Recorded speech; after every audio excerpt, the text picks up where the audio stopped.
Hello friends, today's video is on hypothesis testing. Those who are finding difficulty to understand testing of the hypothesis, this video is dedicated for them. Hope you would be able to answer following question after watching this video. What is hypothesis testing? When to reject null hypothesis? What are the difference between null and alternative hypothesis? Why scientists love to use null hypothesis for all the experimentation and avoid the alternative hypothesis? And what is the inference of rejection of null hypothesis?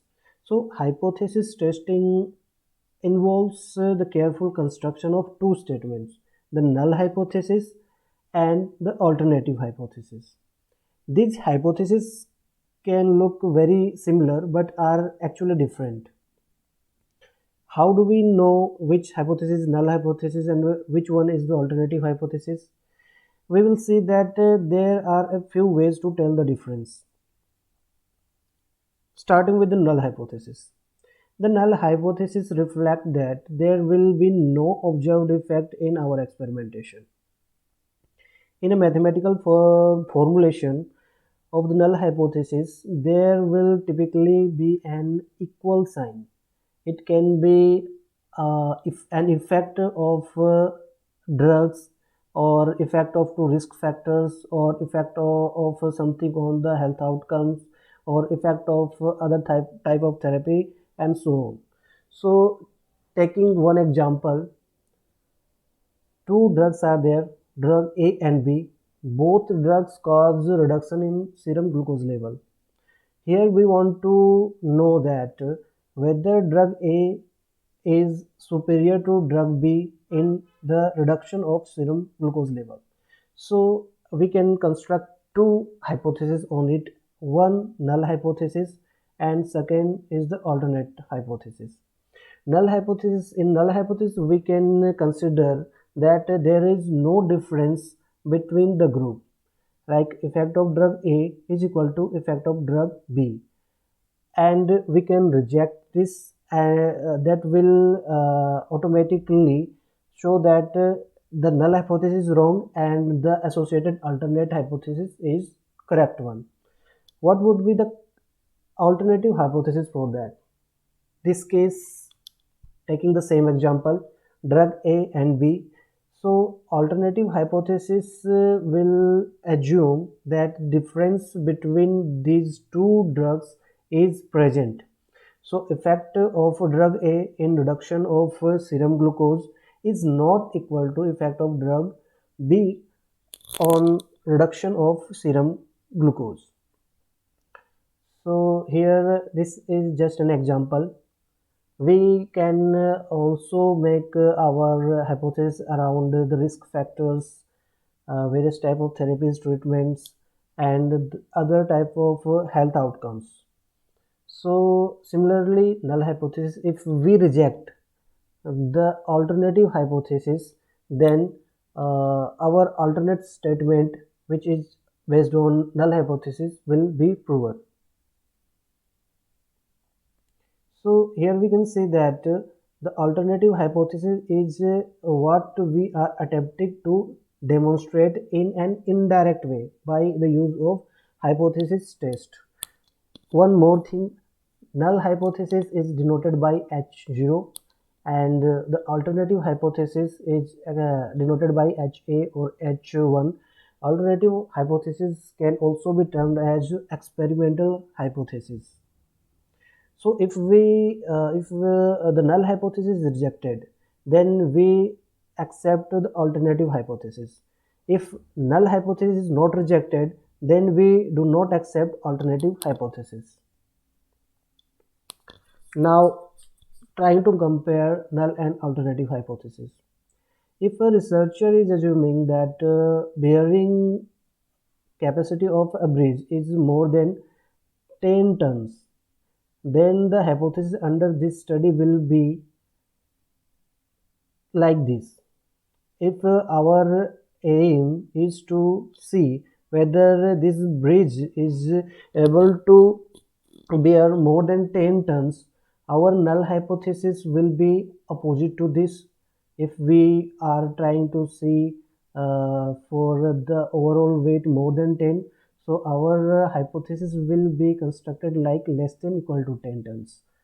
So overall capacity of null hypothesis will assume that overall capacity of this bridge is less than equal to 10 ton, and alternative hypothesis will be always in line with the our main objective.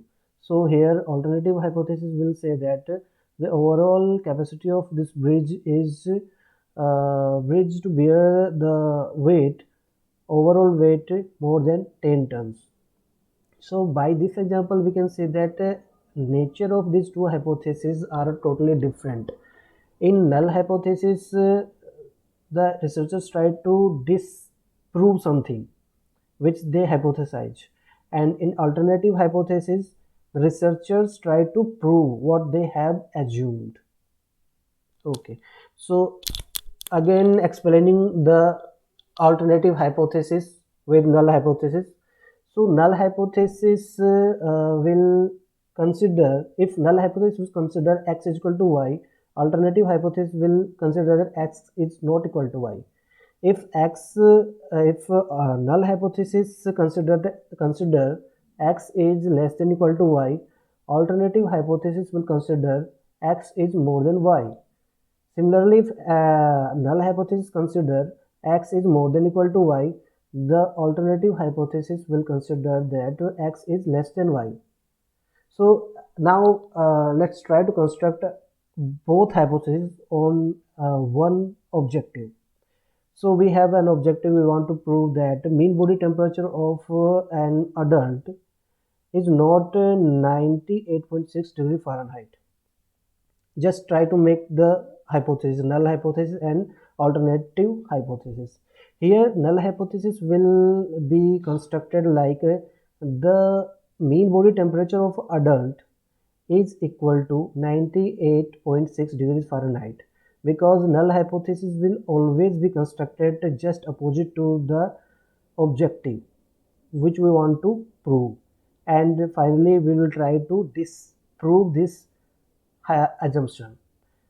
For the same objective we will construct an alternative hypothesis like mean body temperature of an adult is not equal to 98.6 degree Fahrenheit. So have you seen anywhere that someone has worked on alternative hypothesis and proved that? This is very difficult, and most means always the work is done on null hypothesis only, because to prove and prove null hypothesis is very simple, because it is like a yes and no type of relation.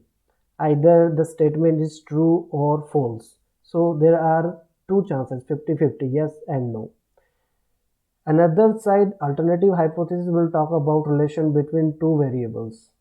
If we try to prove something based on alternative hypothesis, then we have to think about the existence of a relation, then extent of relation, and the nature of relation.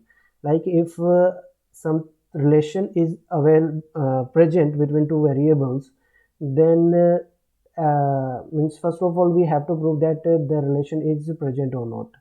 If existence is there, then we have to think about the extent of that relation. So here if a relation is present, then how much relation is there? So here we have to look into the association of those two variables, which we can do by using some units and unit of association like ratios, relative risk ratios, hazard ratios, odd ratios, etc. And these ratios we will be discussing in some of the upcoming videos. Last but not least, we have to think about the nature of relation for alternative hypothesis. If these two are related, then the relation is direct or indirect. So this becomes very hectic to work on the alternative hypothesis, and it is very tough to prove it.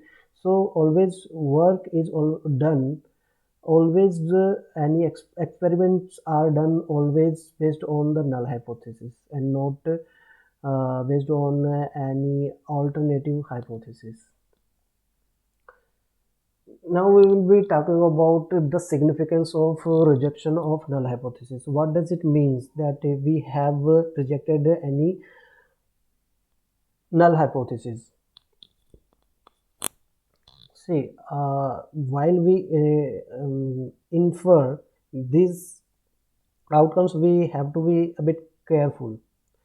Here we can see that the null hypothesis is rejected. If null hypothesis is rejected, associated alternate statement, which is considered as alternative hypothesis, will be accepted. But what does it mean that alternative hypothesis is accepted? Here we can have an example that any rejection doesn't mean that the alternative sentence is correct. Means rejection of null hypothesis doesn't completely validate the alternative statement is correct.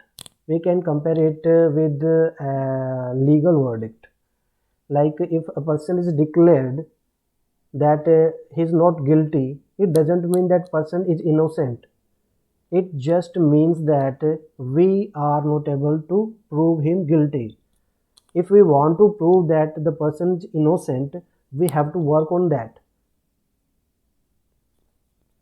So hope you have understood the hypothesis testing, and hope this video was helpful for you to understand this. And the questions which we have discussed at starting, hope you are now able to answer all those questions. In case you are getting any difficulty to answer those questions, you can comment on this video. I would definitely try to help you out. Thanks.